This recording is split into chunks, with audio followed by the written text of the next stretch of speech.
From the Evening Standard in London, I'm David Marsland, and this is The Leader. Maybe it's because I'm a Londoner that I love London so.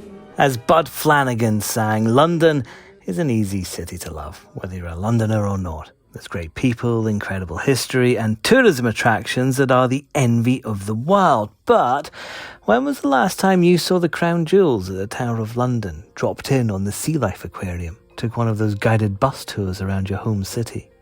The Culture Secretary Oliver Dowden's written for the Evening Standard, urging people to support the capital's attractions after the painful hibernation of the pandemic. And there's a use it or lose it warning too. Despite the lifting of almost all restrictions, central London remains quiet, with footfall during the week still only around half of pre-pandemic levels. Our business consumer editor, Jonathan Prynn's written quite a few column inches about the state of London's tourism industry in recent months, and he's with me now. Jonathan, this bank holiday, Londoners are being urged to check out what's happening at home on a purely economic level. How important is that? Well, I think the point Oliver Dowden is making in his piece in the Evening Standard is that these attractions that have been shut for, in many cases, 18 months or the best part thereof, are now all open again. And, they need our support because they've lost 18 months of income, at the very least, even if they're free attractions, income from the shops and cafes and restaurants and so on. So, they've really struggled. And, Londoners, I think the point he's making is that Londoners need to go out and use these attractions and visit them and get revenue flowing again, because we're about to enter the sort of, the colder, darker months of the year. And I think it's a rallying cry to Londoners and other visitors to the capital to get out there and visit these amazing attractions that London has to offer. There have, though, Jonathan, been efforts already over the last few weeks to get people back into London city centre and visiting those big attractions. They've got things like Visit London's Let's Do London campaign. My weekend? Well, popped down to London and saw a ferocious bear Mummy got just for me. I can't wait to show. Was amazing. And other organisations have been doing campaigns too. But is there any evidence those things are working? Have people been coming back to London?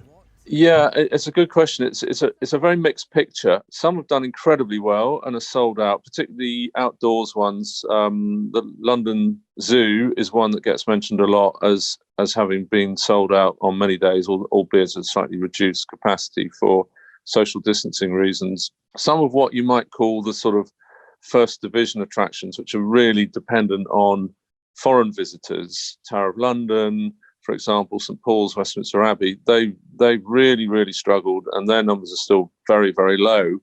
And of course, it's the foreign visitors that are the missing piece at the moment. They make up as much as 50% of the visitors or more in some cases, and their numbers are still absolutely rock bottom. So I think what Oliver Dowden is saying is that Londoners and staycationers are needed to kind of make up the shortfall and try and help these places survive. Yeah, can London en masse kind of mitigate those foreign losses? I mean, I guess it's when was the last time a Londoner went to Madame Tussauds, for example, or even something like the Florence Nightingale Museum, which is a museum I love. But when was the last time you went to one of these places? Well, I think that's a really, really good question. In fact, I think this is an opportunity this summer for Londoners almost to have a mini break in their own city and perhaps visit attractions that in the past they might have poo-pooed and said, oh, well, that's just for the tourists. For example, I've lived in London for 25 years. I've never stepped foot inside Westminster Abbey. That's something I plan to do this summer because it's going to be very quiet. And you can enjoy it without the hordes that you'd normally be competing with. So I think that's part of the message that London is. You can do the tourist sites now if you want to with ease and space and a level of calm that perhaps you'll never get the opportunity to do again. So we're talking about these big attractions, and you may well be heading off to Westminster Abbey, but of course London is world famous for its theatre. Is that included as a tourist attraction for people in the city to head out and go and see again, or maybe for the first time. Yeah, I think that's very, very much part of the mix and part of his message. And he singles out a couple of shows that are launching this autumn, blockbuster performances. And of course, Cinderella has just started up. Andrew Lloyd Webber's company just launched to great fanfare.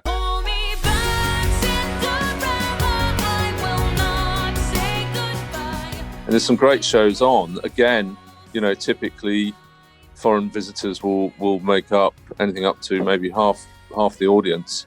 And of course, they won't be there, certainly not this side of Christmas. So I think that's another reason that he's exhorting Londoners and staycationers to go out and enjoy Theatreland, because it might be slightly easier to get tickets for the blockbuster shows than it has been in the past. I'm sure it will be, and there might be some deals around. So yeah, very much Theatreland needs the support as well. They've been shut down throughout the last 18 months and have only just got going now. And the importance, like you mentioned at the start there, is that we're now coming out of summer. This is the last chance for a lot of these places to get the money in that'll get them through the rest of the year. Well, that's right. I mean, what the way they describe it is we're about to go, in tourism terms, they say we're about to go into our fifth winter on the trot.